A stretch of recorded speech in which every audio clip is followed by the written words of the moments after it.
বনি ইসরাইলের এক লোক 500 বছর আল্লাহর ইবাদত করেছে। কয় বছর?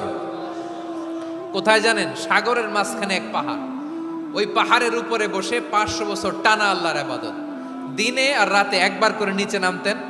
সেখানে আল্লাহ তাআলা পাথরের ভেতর থেকে তার জন্য মিঠা পানির ব্যবস্থা করে দিয়েছেন, আর একটা ডালিম গাছের ব্যবস্থা করে দিয়েছেন। সকালে নামলে একটা টসটসে ডালিম, রাতে নামলে টসটসে ডালিম। এগুলো খেয়ে খেয়ে 500 বছর সে আল্লাহর ইবাদত করেছে।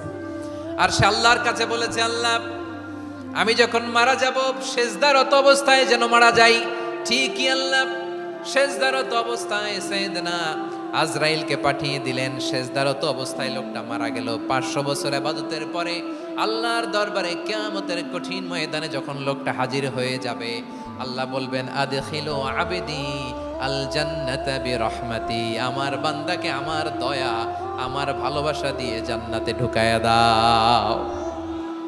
500 বছর ইবাদত করছে তো আমার দয়ায় আমার বান্দারে জান্নাত দাও। এই বান্দা বলে, বালবি আমালি, আল্লাহ তোমার দয়া লাগবে কেন? আমি আমার আমল দিয়ে জান্নাতে যেতে চাই। কি দিয়ে? কথা বুঝে নাই বোধহয়। আল্লাহর এই বান্দা কি দিয়ে জান্নাতে ঢুকতে চায়? আমল দিয়ে। আল্লাহ বলছে, আমার দয়ায় আমার বান্দারা জান্নাতে নিয়ে যাও। ফেরেশতারা এ বলে, আল্লাহ তোমার দয়া লাগবে কেন? সেজদা তো কম দেই নাই, জিকির করতে করতে 500 বছর শেষ করে দিলাম, আবার তোমার দয়া লাগবে?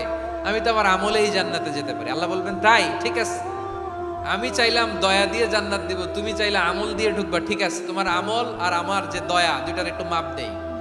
তোমার 500 বছরের ইবাদত এক পাল্লায় রাখো।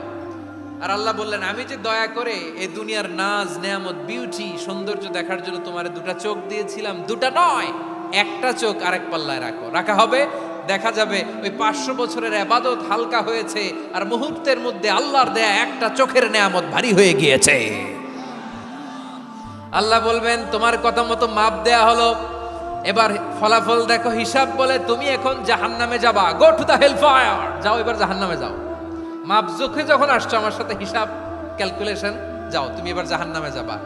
এবার লোকটা কাচুমাচু করে বলে, আল্লাহ আমি বুঝি নাই, আল্লাহ আমি বুঝতে পারি নাই, খেয়াল করি নাই, তুমি আমারে ক্ষমা করো, তুমি আমারে মাফ করো। ও আল্লাহ, এবার আমি টের পেয়েছি, এবার আমি বুঝতে পেরেছি, তোমার দয়া ছাড়া দুনিয়ায় কেউ জান্নাতে যেতে পারবে না, কেউ পারবে না। আল্লাহ বললেন, ওরে গোলাম, তুই তো কিছুই ছিলি না, অস্তিত্বহীনতা থেকে তোরে অস্তিত্বে আনলো কে?